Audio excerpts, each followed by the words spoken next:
Jeremy, in terms of that situation there with Sarah Huckabee Sanders, she says she voluntarily talked to the special counsel's folks. The fact that they were talking to her, again, people are looking at that statement she made in her capacity as the press secretary for the White House about that Trump Tower meeting. You see in the clip there, she was essentially saying that what Donald Trump Jr. had said in the statement was literally true. The counter to that would be, well, it left out a whole lot as well. But what do you make of that news today?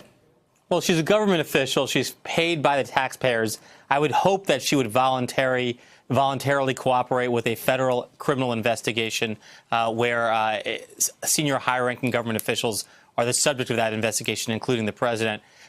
Look, I think clearly she was not telling the truth from the podium when she said that Don Jr.'s recollection of that meeting was correct. Of course, that meeting was a Russian government delegation meeting with the high command of the Trump campaign to talk about sanctions relief. The Trump campaign met at the senior levels with this Russian delegation after it was made clear that it was part of the Russian government's effort to support Donald Trump. And I think if you combine that along with the Roger Stone connection with the Russian intelligence officers through WikiLeaks, as well as the meetings between Manafort and Kilimnik, including the one in August of 2016, there, I think you can see what the prosecutors are focusing on when they think about a conspiracy between the Trump campaign and the Russian Federation. Well, you mentioned Roger Stone today, this partial gag order apparently being imposed on him. What effect do you think that's going to have? Well, look, it said that the lawyers have to keep their mouths shut, but of course they have to do that anyway under the rules of the court. But more importantly, it said that when Roger Stone goes into and out of the courthouse, basically like 1,000 feet from around the courthouse, he can't speak to the media. And then at the end, the judge said something very interesting. She said, and I urge him to also keep his mouth shut on the talk shows and on the Twitters, because if he ever asks for relief because of bad pretrial publicity, which sometimes defendants do, I'm going to look skeptically at that because, in fact, he may have been the one to have engendered that publicity. Well, Susan, it's interesting to watch the Roger Stone sort of spectacle. And from New York politics, this is somebody with quite a bit of history here, obviously quite a bit of history with Donald Trump. And the impression I had just watching all of this is that all of the traditional threats that prosecutors could make about you'll do this much time, your reputation will be destroyed. He seems to relish that this will be his reputation. He seems to relish the potential to fight this in public. And in that sense, this gag order, I can't imagine, just not from a legal standpoint, just from a standpoint of how he seems to define his reputation. I almost thought he'd plead guilty right then and there just so he can talk about it. I mean, to gag Roger Stone is a big deal for Roger Stone. But what drives him is, let's not forget, he's always been an outlier in history. He's always kind of been a footnote.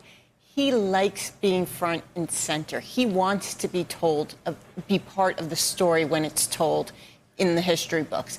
He loves the attention. This is the first time he'll actually really be relevant. Of course, he may go to jail and be relevant, but he'll finally have that moment. And that's what drives him.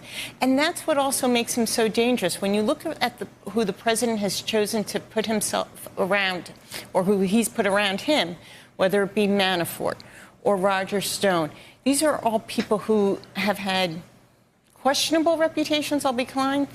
And he likes that. He likes people who play dirty. So they also know a lot. And Stone, too, is somebody with Trump, this relationship, maybe you could shed a little bit of light on it, too. He's somebody who's kind of he's been on the inside with him. He's been estranged, but he's been there since way back. Manafort was somebody, sort of came into Trump's during the campaign in 2016, but Stone's been there from the start. He's been there for decades, but don't forget, Manafort and Stone have a relationship that goes back to the 70s. Manafort lived in Trump Tower. I mean, there are these circular, these things that their histories kind of follow around each other.